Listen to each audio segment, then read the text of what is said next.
Kia ora. So, what do I think is the actual role of the Mayor?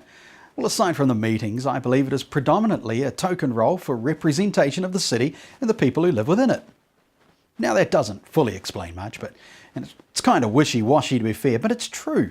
In reality, the Mayor has some executive powers and appoints chairpersons to council committees, but something that needs to be stipulated quite strongly is that the Mayor does not run the city or make the rules.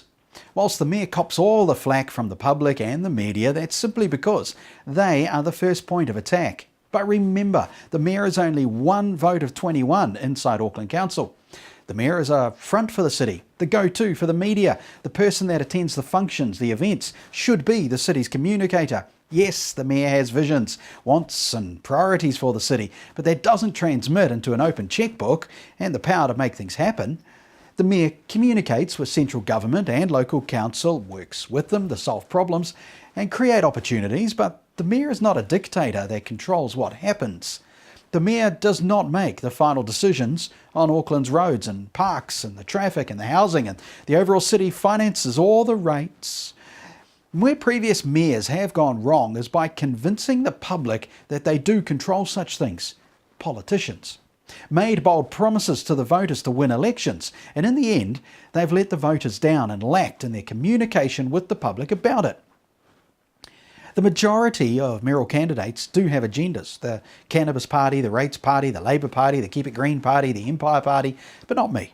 Well, actually, that's not entirely true. I do have an agenda, and that is, as well as doing the job the Mayor should, is to keep open the doors to the public. To keep them informed about the good and the bad, and to dig into those operations and costs of them and find out why they are so high and do everything possible to get them reduced. According to recent reports, there are 2,250 staffers in the Auckland Council being paid over $100,000 a year. Now, there will be a lot of those who deserve it and earn it because they have certain expertise in certain roles. But my gut tells me there are also a lot of trough feeders, and I think one of the roles of the Mayor is to find them, heavily question what is going on, and if allowable, sort it. You might not think it's the Mayor's role, it should be someone else's role, but no one else is doing it. So let's do it. If it can't be sorted, and it's me in office, expect the world to hear about it. I communicate, I dig, I problem solve, I dig again, and then I communicate once more. And I guarantee you those with their noses in the food buckets will not be voting for me. To be fair, the Mayor shouldn't have to be doing those sorts of things, those sorts of roles. The Mayor should be cutting ribbons, promoting tourism and trade, and chairing well-run meetings. In an ideal world, it would be ticking over quite nicely and we'd all be living our lives happy, happy, joy, joy. But it's not, and we're not, so we can't.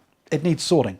When I first made the announcement that I was going to go for it, a comment was written on my social media feed from a mate named Kerry, and he wrote this: "I'm not sure if you can turn things around, but I know we can count on you to turn things upside down looking for the answer." He got that right. In 2019, just vote for transparency and accountability. Don't moan for change. Vote for change. Thanks for listening. Talk to you again soon.